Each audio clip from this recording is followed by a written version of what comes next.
Selamat pagi Bapak dosen dan teman-teman semua. Di sini kami di kelompok 4 akan mempresentasikan tentang aspek studi kelayakan bisnis. Sebelum itu, izinkan kami memperkenalkan diri terlebih dahulu. Saya sendiri Nima Demi Pratnyaparamita sebagai moderator dan pembicara pertama. Teman saya Galuh Arya Sanisya Utami Dewi sebagai pembicara kedua. Niketut Ayu Utami Dewi sebagai pembicara ketiga. Serta yang terakhir Ika Dek Dandi sebagai pembicara keempat. Di sini kami akan membahas tentang metode pengukuran dan peramalan permintaan. Metode tersebut yaitu yang pertama, pendekatan peramalan, yang kedua yaitu prosedur peramalan, yang ketiga yaitu kendala pemilihan teknik peramalan, yang keempat yaitu pengukuran permintaan produk, yang kelima yaitu peramalan permintaan produk yang sudah mapan, yang keenam yaitu peramalan permintaan produk baru, yang ketujuh yaitu metode time series dan metode regresi korelasi, dan yang terakhir yang ke-8 yaitu pengawasan peramalan. Yang pertama, saya akan membahas tentang pendekatan peramalan. Untuk melakukan peramalan diperlukan pertimbangan yang akurat sehingga diperlukan peramalan yang tepat. Terdapat dua pendekatan umum untuk peramalan sebagaimana ada dua cara untuk mengatasi semua model keputusan, yaitu yang pertama, peramalan kuantitatif atau quantitative forecast.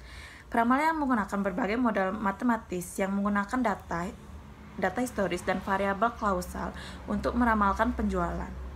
Yang kedua yaitu peramalan kualitatif atau qualitative forecast. Peramalan yang menggabungkan beberapa faktor diantaranya seperti intuisi, pengalaman pribadi, dan sistem nilai pengambilan keputusan. Adapun di dalam metode peramalan model kualitatif ini terdapat beberapa teknik, yaitu antara lain sebagai berikut. Yang pertama yaitu keputusan dari pendapat juri eksekutif. Yang kedua yaitu metode Delphi, yang ketiga yaitu gabungan dari tenaga penjualan, yang keempat yaitu survei pasar konsumen, dan yang terakhir yang kelima yaitu pendekatan naif. Selanjutnya saya akan membahas tentang prosedur peramalan. Secara ringkas, prosedur peramalan permintaan yang dilakukan dalam studi kelayakan melalui tahapan sebagai berikut. Yang pertama yaitu analisa ekonomi, yakni dengan mengadakan proyek bisnis terhadap aspek-aspek makro, terutama aspek kependudukan dan pendapatan. Yang kedua yaitu analisa industri, yakni analisa terhadap permintaan pasar dari seluruh perusahaan yang menghasilkan produk sejenis dari produk yang diusulkan dalam studi kelayakan proyek bisnis. Analisa ini mencakup peramalan permintaan potensial, yakni merupakan kebutuhan konsumen terhadap produk tersebut, dan analisa permintaan industri, yakni jumlah permintaan real yang sudah dapat dipenuhi oleh perusahaan yang sudah ada. Pada tahapan analisa ini telah dapat diketahui peluang pasar yang tersedia untuk usulan. Selanjutnya yang ketiga yaitu analisa penjualan masa lalu. Hal ini dilakukan untuk melihat market positioning produk dalam struktur persaingan dan daripada dapat diketahui market share produk tersebut. Jika proyek bisnis yang ada merupakan proyek bisnis baru bagi calon investor, maka tahapan ini tidak dapat dilakukan. Pada keadaan demikian, dilakukan dengan menggunakan analogi penjualan.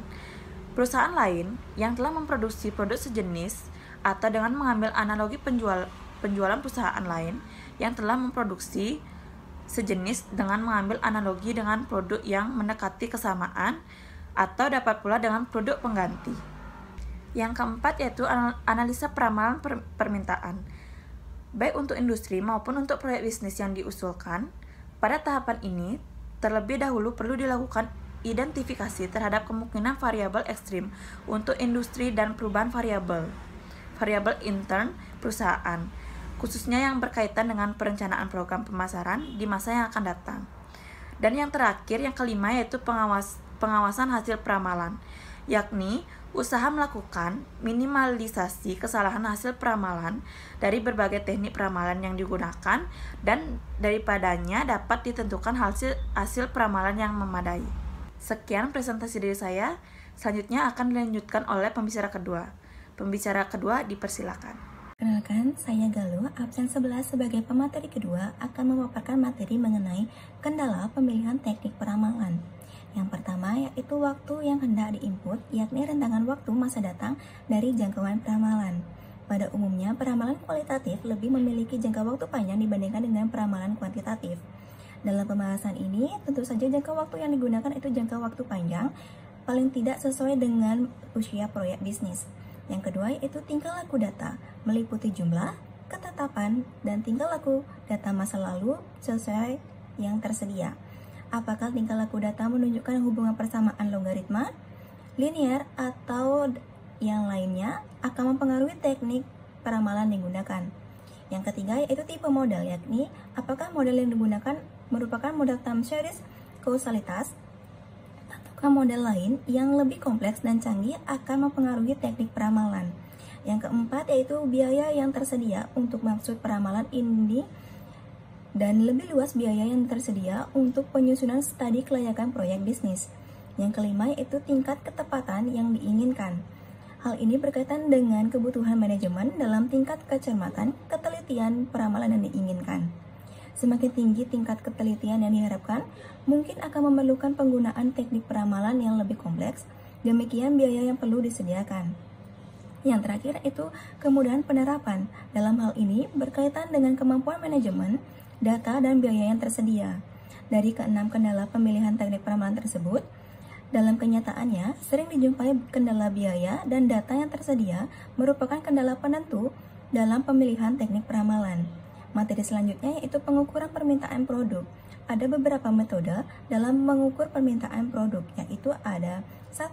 Penggunaan data impor produk yang bersangkutan. Jika selama ini sebelum proyek yang bersangkutan ada belum pernah dihasilkan di dalam negeri, dan produk yang bersangkutan merupakan produk substitusi impor. Yang kedua yaitu penggunaan data ekspor, impor, dan produksi dalam negeri. Yang kedua yaitu metode rasio rantai, yakni metode yang menghitung permintaan efektif dengan cara membagi dalam komponen-komponen yang lebih kecil dari suatu mata rantai urutan dari variabel yang berpengaruh terhadap produk yang bersangkutan. Sekian materi dari saya. Materi selanjutnya akan dipresentasikan oleh pemateri ketiga. Perkenalkan, nama saya Nikita Ayu Tami Dewi, absen 6 sebagai pemateri ketiga. Di sini saya akan menjelaskan materi mengenai peramalan permintaan produk yang sudah mapan. Batasan yang digunakan dalam pembahasan ini untuk pengertian produk-produk yang sudah mapan adalah produk yang telah diproduksi oleh investor. Dengan demikian, bisnis yang diusulkan adalah proyek bisnis peluasan usaha dan konsumen telah mengenal produk yang bersangkutan baik dari investor tersebut maupun dari investor lain. Dengan keadaan seperti ini, maka data masa lalu dari produk yang bersangkutan dapat dicari dan dikumpulkan. Beberapa metode yang dapat digunakan antara lain metode pendapatan, metode tes atau eksperimen, metode survei, metode time series, metode regresi korelasi, dan metode input-output. Materi selanjutnya yaitu peramalan permintaan produk baru. Ada beberapa metode yang akan digunakan. Yang pertama, metode time series, di mana metode ini hanya berdasarkan data yang dari masa yang lalu. Yang kedua, metode trend linear yang dapat diformulasikan sebagai berikut, yaitu Y sama dengan A tambah BX, di mana pada metode ini dibagi lagi menjadi beberapa bagian, yaitu metode last square pada awal data yang tersedia mempunyai kecenderungan berbentuk garis lurus. Yang kedua, metode produk momen. Metode ini hampir sama dengan metode last square, hanya saja ini digunakan dalam meramalkan penjualan perusahaan untuk data yang tersedia adalah mempunyai kecenderungan berbentuk garis lurus. Yang ketiga, metode setengah rata-rata.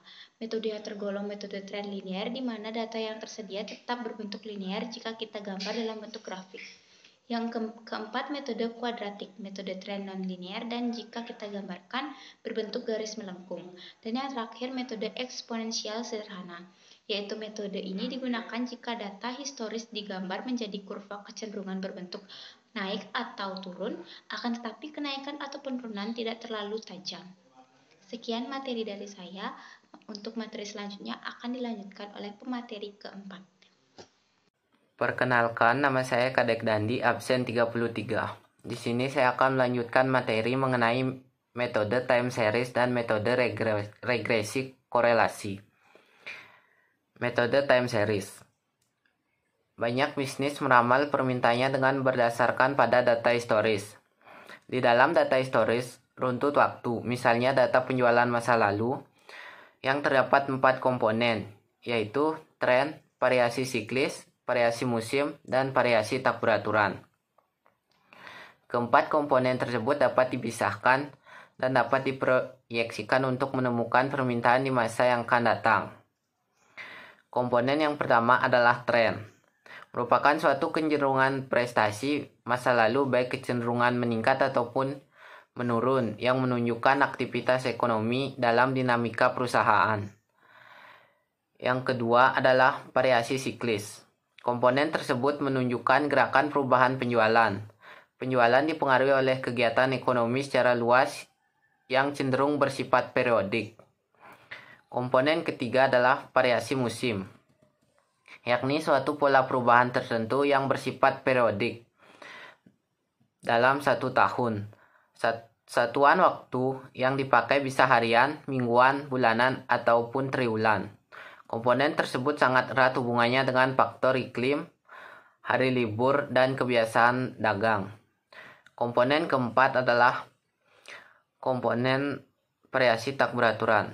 Artinya segala kejadian yang tidak bisa diduga dan diramalkan semula. Misalnya adanya pemogokan total seluruh negeri untuk menuntut upah, bencana alam, kebakaran, dan lain sebagainya. Yang kedua adalah metode regresi korelasi. Dalam rangka menyusun peramalan penjualan perusahaan, ternyata terdapat beberapa perusahaan di mana penjualan produknya mempunyai ketergantungan terhadap penjualan produk lain. Produk yang mempengaruhi tersebut dapat berasal dari ataupun diproduksi oleh perusahaan yang sama atau juga diproduksi atau dijual oleh perusahaan yang lain. Selanjutnya adalah pengawasan peramalan.